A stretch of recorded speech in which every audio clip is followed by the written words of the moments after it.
The tallow candle sputters, its flame a pale, trembling finger pointing toward the vaulted ceiling of time. To speak of the outlaws of the deep woods, those whom the ballads called kings of the greenwood, is not to speak of gold or archery, but of the slow, agonizing erosion of a human soul. History is a cruel weaver. It takes the jagged, blood-stained threads of a desperate life and smooths them into the silken tapestry of a hero's song. But here, in the silence of the scriptorium, we must look at the thread before it was dyed. In the year of our Lord, 1248, the rains did not merely fall, they drowned the hope of the harvest. The smell of the world was that of rotting thatch and sour earth. In a small village nestled against the ribcage of the Black Mountains, there lived a man named Elian. He was not a hero. He was a man of the soil, smelling of dry grain and the iron of his plough. But power, in those days, was a predator that did not require a reason to strike. When the local lord's bailiff demanded a tax that exceeded the weight of the grain remaining in the silos, Elian did not rebel out of courage. He rebelled out of the terrifying realization that his children's ribcage were becoming visible beneath their skin.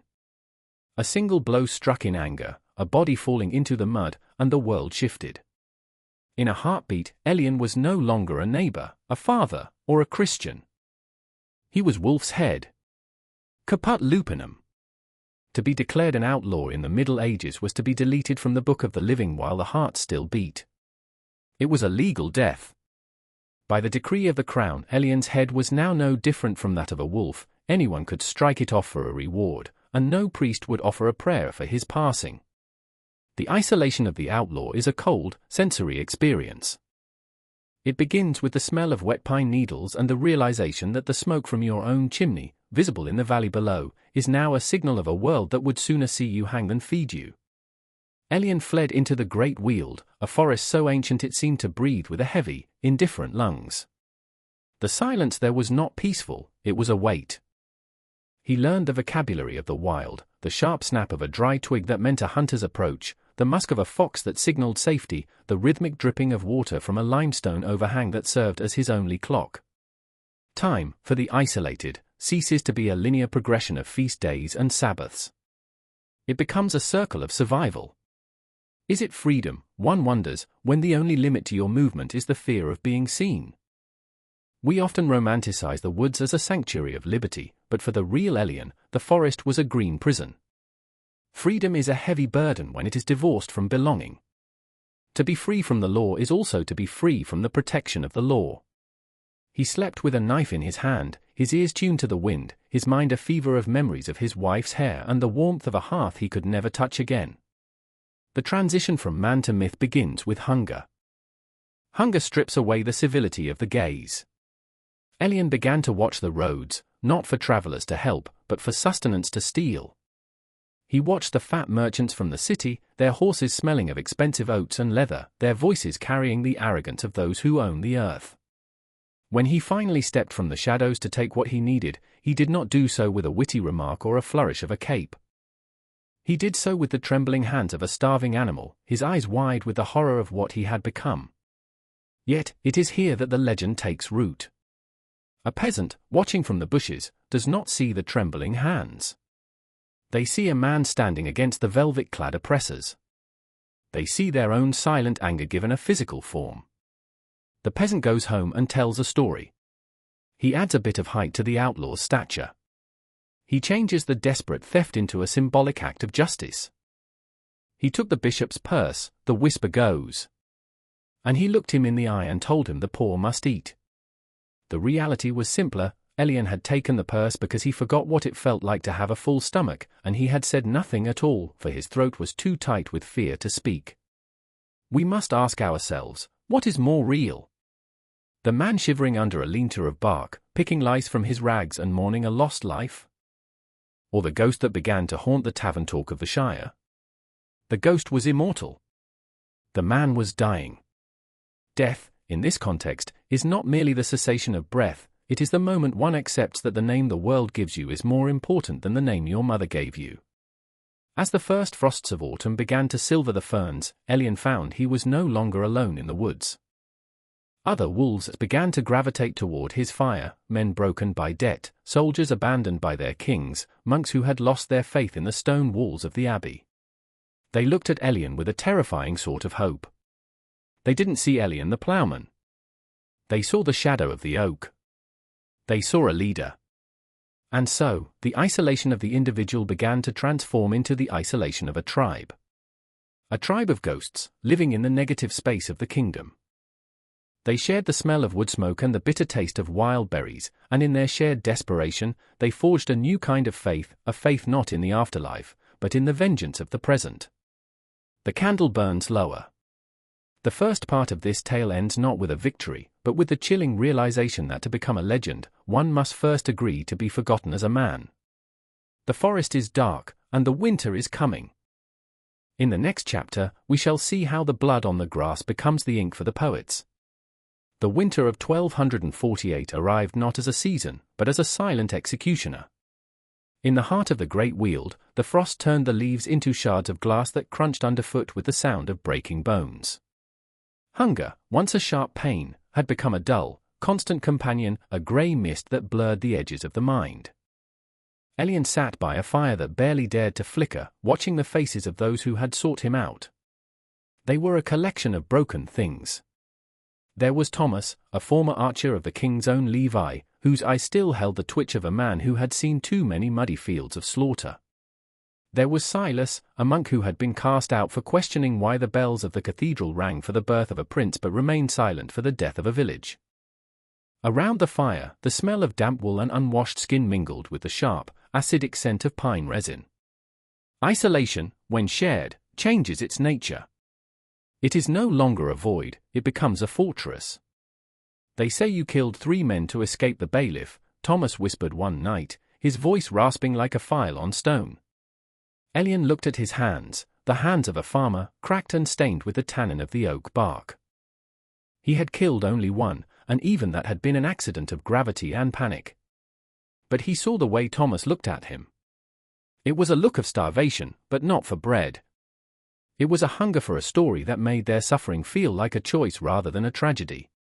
"I did what was necessary," Elian replied, his voice heavy with a lie he hadn't yet learned to enjoy. It is a curious thing, the way power is birthed in the dark. In the world above, the world of stone castles and silk banners, power is inherited through blood and gold. But here, in the hollow of the woods, power is a currency of shadows. It is built on what people believe you are capable of doing. Elian realized that if he remained a simple farmer in their eyes, they would all perish. If he became a ghost, a vengeful spirit of the forest, they might just survive the winter. The first raid was not the glorious ambush of a ballad. It was a desperate scuffle in the freezing rain. They targeted a grain wagon, not because it belonged to a tyrant, but because their bellies were echoing with emptiness. As they descended from the ridgeline, Elian felt a strange detachment. The cold had numbed his skin, and the fear had numbed his heart. When the guards fled, terrified by the sight of ragged, howling men emerging from the fog, Elian didn't feel like a hero. He felt like a scavenger. Yet, when they returned to their hidden camp with sacks of rye and a wheel of hard cheese, the atmosphere changed. For the first time, they were not just victims of the law, they were masters of the road. "The shadow has fed us," Silas cried out, and the name felt like a crown of thorns on Elian's head. Faith, in the Middle Ages, was the bedrock of existence. But what happens to faith when the church doors are barred against you? It does not vanish, it migrates. These men began to treat the forest itself as their cathedral. The ancient oaks were their pillars, and the wind through the bare branches was their choir. They began to believe that God had not abandoned them, but had simply moved. They believed that in their exile, they were closer to the raw, untamed truth of creation than the bishop in his golden robes could ever be. But with this new faith came a darker realization: the price of freedom is the loss of the self. Elian found himself watching his own reflection in the frozen streams. The face staring back was hollowed, the beard matted with ice, the eyes distant and predatory. He was losing Elian the husband. He was becoming the character in the story that was being told in the villages below. In the taverns of the valley, the story was growing. It was said that the outlaws of the Weald could turn into wolves at will. It was whispered that they shared their loot with the widows of the parish, a half-truth, as they had once left a bag of grain on a doorstep they knew belonged to a starving family, more out of a lingering sense of guilt than a grand plan of redistribution. Time in the woods is measured by the toll it takes on the body. Every scar, every frostbitten finger, is a mark on the calendar of survival. As the winter began to wane, leaving the forest floor a swamp of grey slush, Elian understood a fundamental truth about human nature: we prefer a beautiful lie to a cold reality. The people needed a hero to balance the scales of an unjust world. And he, a man who just wanted to see his children again, was the only one available to play the part. The candle in the scriptorium flickers low once more. We leave Elian and his brotherhood as the first buds of spring begin to appear, a promise of life that, for an outlaw, only means the return of the hunters. The greenwood is coming, and with it, the birth of the king. The spring of 1249 did not arrive with the gentle song of birds, but with the suffocating smell of damp growth and the treacherous softening of the earth. In the Great Weald, the transition from winter to spring is a deception. The white silence of the frost is replaced by a chaotic, emerald noise. Ferns uncoil like the tongues of dragons, and the canopy thickens until the sun is reduced to a few scattered coins of light on the rotting floor. For the outlaw, the greenwood of the ballads is not a playground, it is a humid, claustrophobic labyrinth where every rustle of a leaf could be a predator, be it a wolf or a king's man. Elian stood beneath a towering beech, his fingers tracing the deep ridges of its bark. To the villagers below, this tree was a landmark; to him, it was a silent witness. He found himself contemplating the nature of time. In the village, time was measured by the tolling of the church bell, the cycle of the plough, and the Sunday sermon. It was a structured, human thing. Here, time was indifferent. The oak did not care if Elian lived or died; it had seen 100 men like him hide in its shadows, and it would see 100 more. Freedom, he realized, was a terrifying form of insignificance. To be truly free from the laws of men was to realize that you were subject to the much harsher, colder laws of the forest. The brotherhood had grown. The hollow was no longer a small gathering of the desperate, it had become a small village of the damned. There were now nearly 30 souls living under Elian's shadow. The air in the camp smelled of roasting venison, a crime punishable by death, and the sharp, metallic tang of whetstones against steel. Among the newcomers was a woman named Mara. She had fled a forced marriage to a man twice her age, a weaver who saw her only as another loom to be managed. Mara did not speak much, but she moved through the undergrowth with a silence that even Thomas envied. She brought with her the knowledge of herbs, not the refined medicines of the monastery, but the bitter, potent roots that could dull pain or stop a fever. "They call you the king of the Weald in the markets," Mara said one evening, as she crushed dried yarrow between 2 stones. Her voice was like the sound of dry leaves. "They say you carry a bow made from the rib of a giant and that you cannot be wounded by iron." Elian looked at his bow, a sturdy, simple piece of yew, worn smooth by his sweat. "And what do you see, Mara?" She looked up, her eyes reflecting the orange glow of the embers. "I see a man who is tired of carrying a mountain on his back. I see a man who knows that every lie we tell to stay alive is a brick in a wall that will eventually trap us." Her words haunted him. The legend was becoming a cage. To maintain the morale of his followers, Elian had to act the part of the fearless leader.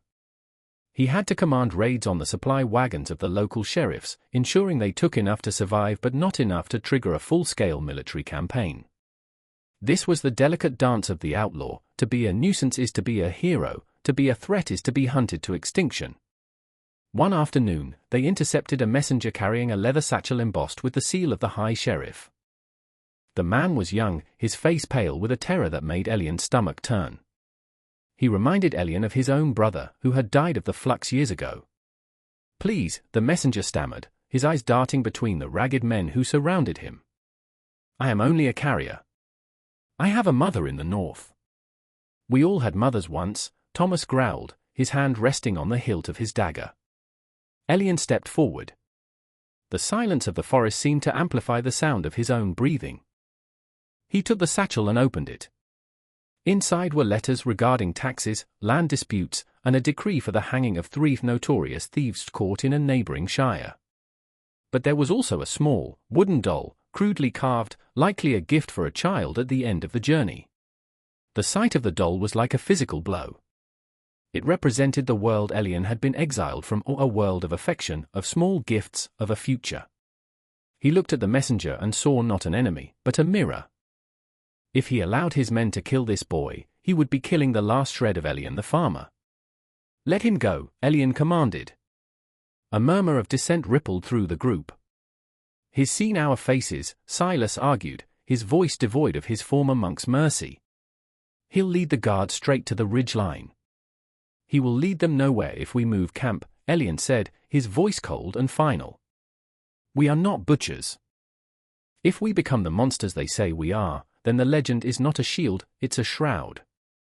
As the messenger fled into the trees, stumbling in his haste, Elien felt a strange, hollow victory. He had saved a life, but he had deepened the fracture within his own ranks. Leadership in the shadows is not about consensus, it is about the imposition of a singular will over the collective fear. That night, the rain returned, the heavy, warm spring downpour that turned the camp into a mire. Elien sat alone near the edge of a ravine, listening to the water rush through the rocks below. He thought about the concept of justice. Was it just to steal from the rich to feed the poor? Or was justice merely a word we use to justify our own survival? The rich called it theft, the poor called it redistribution, the forest called it nothing at all. In the villages, the story of the merciful shadow began to spread. They said Elien had spared a boy and given him gold to take home, another lie added to the pile.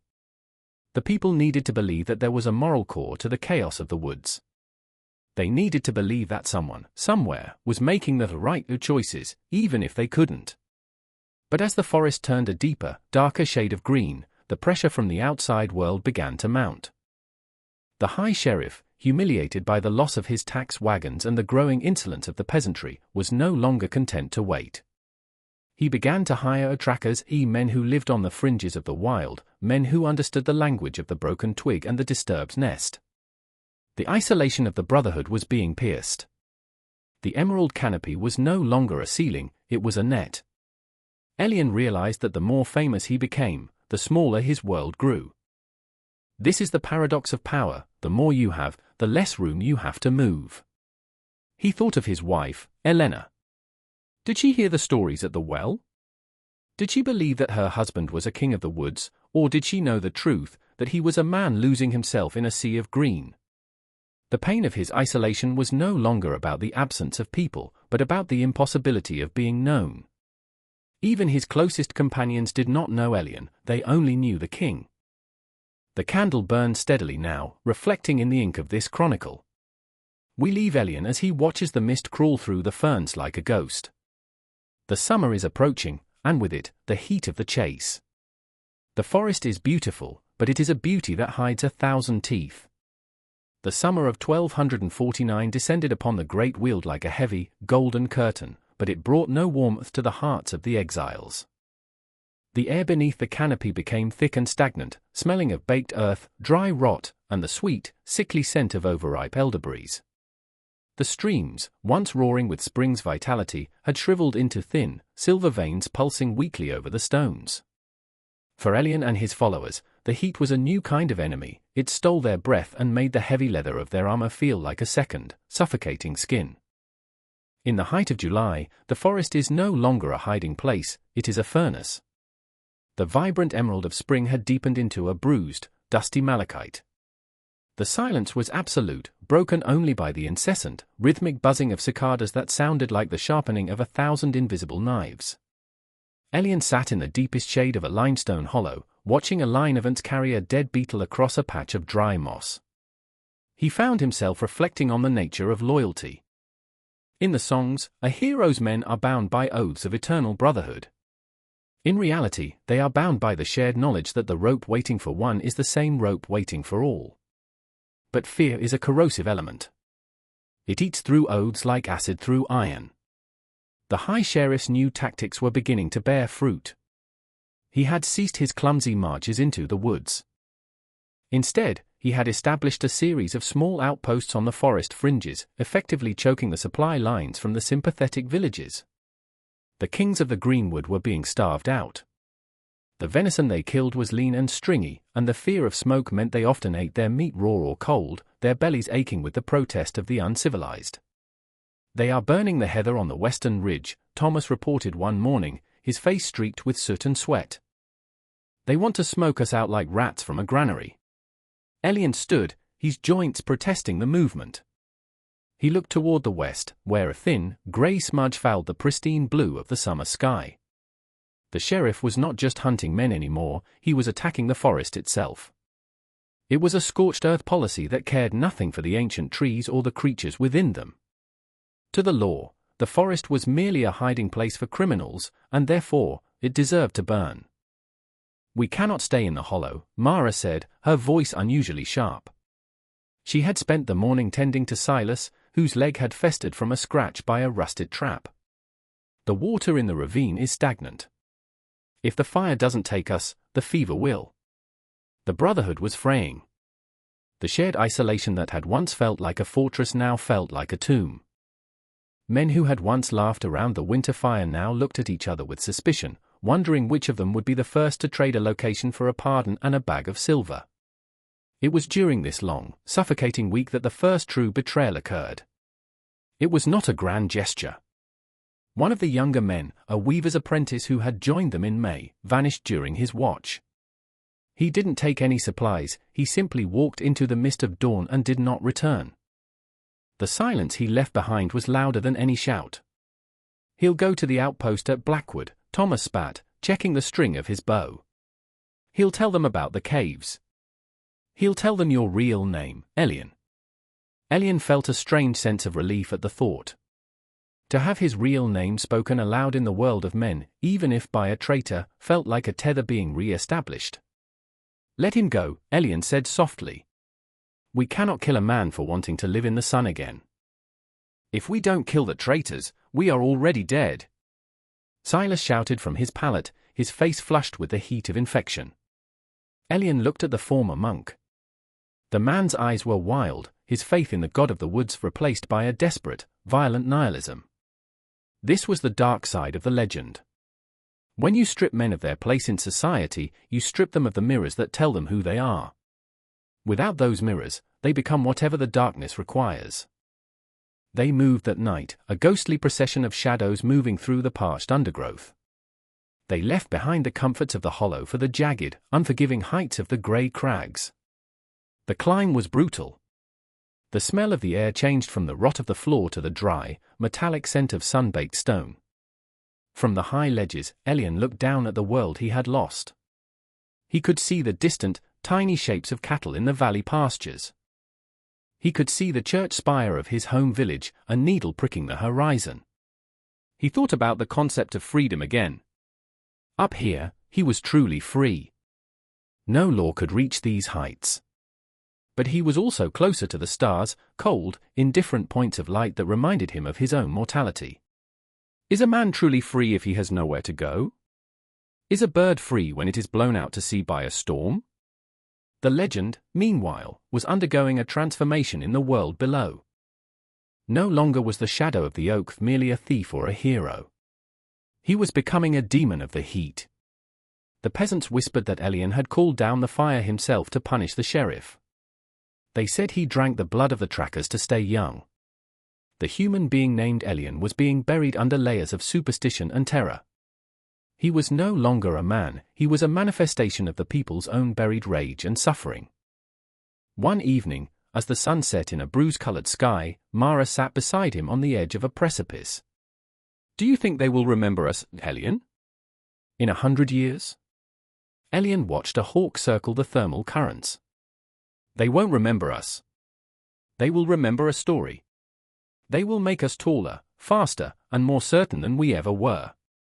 They will forget the smell of Silas's leg and the way our hands shook when we were hungry." "Is that enough?" she asked. "It has to be," Elian replied. "The story is the only thing that survives the fire." As the fourth part of this chronicle draws to a close, the heat breaks. A violent summer storm begins to gather on the horizon, not a rain of relief, but a storm of lightning and thunder that promises to turn the parched woods into a battlefield. The hunt is no longer a game of shadows, it is becoming a war of attrition.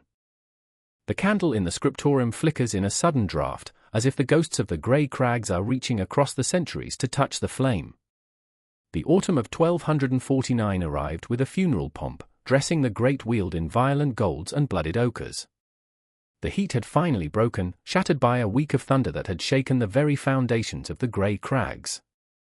But the coolness that followed was not kind, it was a damp, clinging chill that smelled of wet slate and the slow fermentation of fallen leaves. For the Brotherhood, the changing season brought a deepening sense of finality.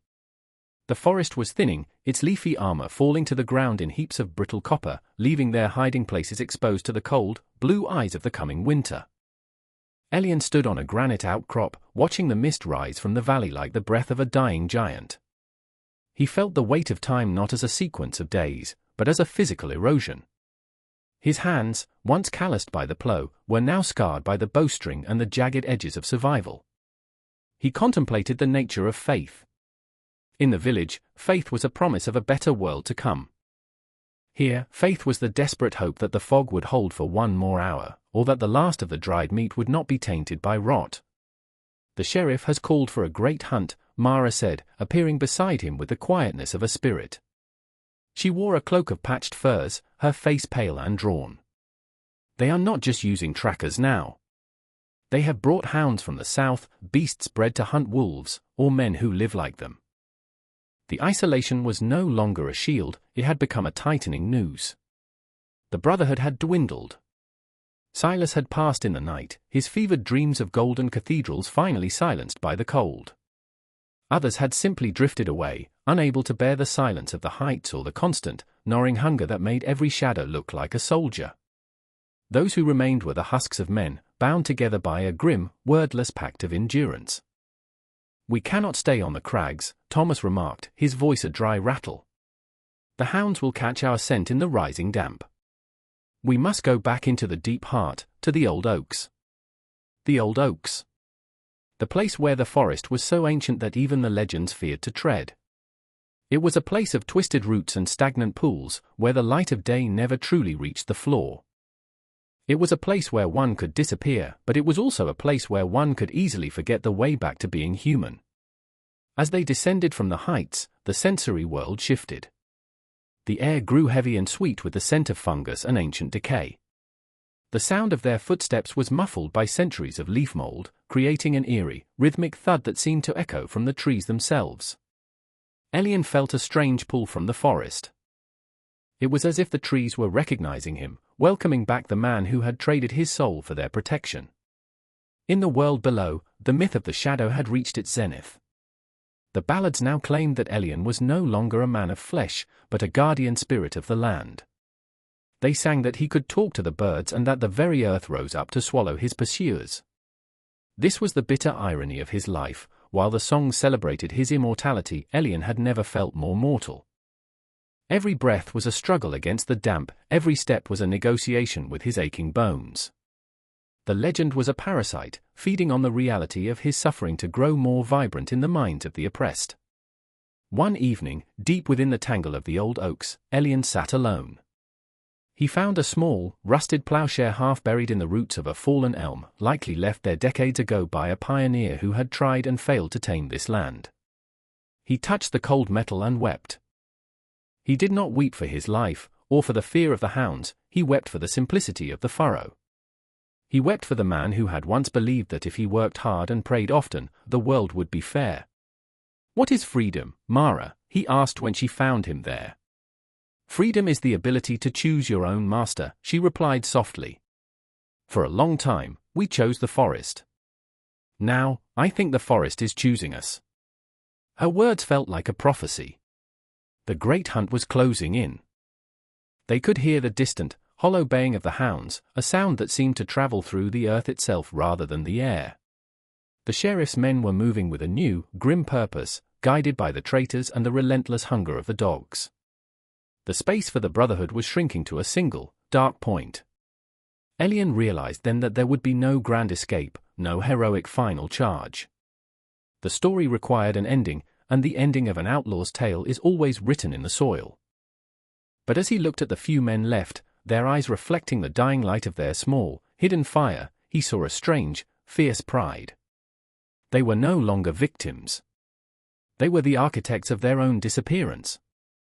"We will not run any more," Elien commanded, his voice regaining the resonance of the king the world believed him to be. "We will let the woods take us. If we are to be legends, let us be legends that the hounds can never find." The fifth part of our chronicle ends as the first snowflakes of a premature winter begin to drift through the canopy, mingling with the falling leaves. The baying of the hounds is closer now, a chorus of doom in the deepening twilight. The candle in the scriptorium is nearly spent, its wax pooling like tears on the parchment. We prepare for the final chapter, where the man vanishes and the ghost takes his place forever. The first true blizzard of 1249 did not arrive with a roar, but with a terrifying, feather-light silence. In the deepest reaches of the old oaks, the snowflakes drifted through the skeletal branches like the souls of the forgotten, settling upon the grey hair and tattered furs of the last survivors. The world had lost its color, there was only the black of the ancient bark and the blinding, indifferent white of the drifts. Elien stood in the center of a small clearing, his breath a faint, silver ghost in the freezing air. He realized that the forest was no longer a place of hiding. It had become a sanctuary of transition. The hounds were close. Their baying had changed from a distant echo to a rhythmic, guttural thrum that vibrated in the marrow of his bones. He could smell them now, the scent of wet fur, iron collars, and the raw bloodlust of creatures that had been denied their prey for too long. Behind them followed the sheriff's men, their torches casting a sickly, orange flicker against the snow, looking like a line of slow-moving embers in a dying hearth. "Elien," Mara whispered. She stood near the hollow of a lightning-struck oak, her eyes bright with a strange, feverish clarity. She was no longer afraid. The cold had numbed the fear, leaving only the essential truth of their existence. They are at the perimeter. The circle is closed. Elien looked at the few men remaining. Thomas, whose hands were so frozen he had to bind his bow to his palm with strips of leather. A boy named Peter, who had joined only a month ago and was now seeing the end of the world before he had truly seen the world itself. They looked to Elien not for a command to fight, but for a reason to have lived. "Listen to the wind," Elien said, his voice surprisingly calm, carrying a weight of authority that seemed to come from the earth itself. "Do you hear it? It is not just the storm. It is the sound of 1,000 taverns yet to be built. It is the sound of children yet to be born, listening to stories of the men who could not be caught. The sheriff thinks he is hunting flesh and bone. He does not understand that you cannot hang a whisper. You cannot imprison a shadow." He stepped toward the center of the clearing, away from the shelter of the trees. He felt the sting of the ice against his face, a final, sharp reminder of the physical world. He thought of the rusted plowshare he had found, the symbol of the life he had once loved. He realized that the plow and the bow were two sides of the same coin, one to create life from the earth, the other to defend the dignity of that life. He had been both, and in the end, he was neither. He was simply the vessel for a truth that the world was not yet ready to hear. "Go," Elien commanded Mara and the others. "The cave behind the frozen falls, it is hidden by the ice. Stay silent. Let the snow cover your tracks. I will lead the dance." "You won't survive the night alone, Elien," Mara said, her voice cracking for the first time. "I died the moment I became a wolf's head, Mara," he replied with a sad, beautiful smile. "Tonight, I simply stopped pretending to be alive." As they vanished into the white veil of the storm, Elien began to move. He did not run like a hunted animal. He moved with a deliberate, rhythmic grace, drawing his bow and sending a single, blunt arrow into the trunk of a tree near the leading torchbearer. It was a signal, a challenge. The hounds erupted into a frenzy, their handlers struggling to hold the leashes as they surged toward the source of the movement. For hours, Elien led them through the labyrinth of the old oaks. He knew every route, every treacherous patch of thin ice, every hollow where the wind gathered in a roar. He was a phantom in the snow. He appeared at the edge of their vision, a dark shape against the white, only to vanish before a single spear could be thrown. He led them away from the cave, away from the survivors, deeper and deeper into the heart of the ancient wood where the snow was so deep that even the horses began to flounder. The sheriff, a man of stone and ledgers, rode at the rear, his face a mask of frustrated rage. He had spent a fortune on this hunt. He had sacrificed men and horses. And yet, he was being made a fool by a ghost. "Bring me his head," he screamed into the wind. "I want to see the color of his blood." But the forest had other plans. As the storm reached its peak, the temperature dropped to a point where the air itself seemed to crackle. The torches hissed and died. The hounds, confused by the swirling white and the biting cold, began to cower and whine. The hunters became the hunted, not by Elien, but by the very environment they had tried to conquer. Elien finally stopped at the edge of a great ravine. He was exhausted. His heart was a tired drum, beating a slow, fading rhythm. He sat down against the base of a massive oak, the ancestor of all the trees in the Weald. He felt the cold creeping into his limbs, a gentle, white sleep that promised an end to the hunger and the isolation. He looked at his hands one last time. They were still the hands of a farmer, but they had written a story that would outlast the king's. He thought of the concept of freedom for the last time. It was not the absence of walls. It was the moment when you no longer fear the dark, because you have become a part of it. He was free. He was the wind, the snow, the oak, and the silence. When the sheriff's men finally found the spot the next morning, as the sun rose over a world of pristine, glittering white, they found nothing. There was no body. There were no bloodstains. There was only a single, sturdy bow of yew leaning against the ancient tree, and a set of tracks that led to the edge of the ravine and simply stopped. It was as if the man had stepped off the edge of the world and begun to walk upon the air. The sheriff tried to burn the forest, but the damp wood refused to catch. He tried to claim he had killed the outlaw, but no one believed him, for there was no trophy to show. The silence of the woods was his only answer. In the decades and centuries that followed, the story of Elien grew. The bitter cold, the hunger, and the desperation were stripped away by the poets. The trembling farmer became the king of the greenwood, a man of perfect aim and infinite wisdom.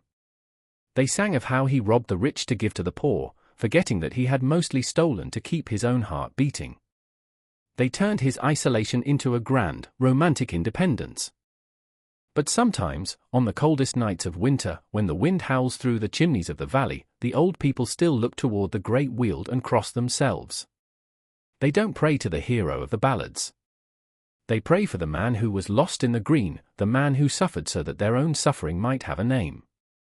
The candle in the scriptorium finally gutters out, leaving only a thin trail of smoke that curls into the darkness. The chronicle is finished. We see now that the legend is not a lie, but a necessary transformation. History records the dates and the taxes, but the legend records the hope. And in a world of pressure, fear, and power, hope is the only thing that truly survives the snow. The man Elien is gone, dissolved into the soil and the memory of the oaks. But the shadow? The shadow is eternal. It waits in every forest, in every heart that yearns for justice, a beautiful, bitter echo of a life that refused to be erased. Like and subscribe to this channel for more interesting stories.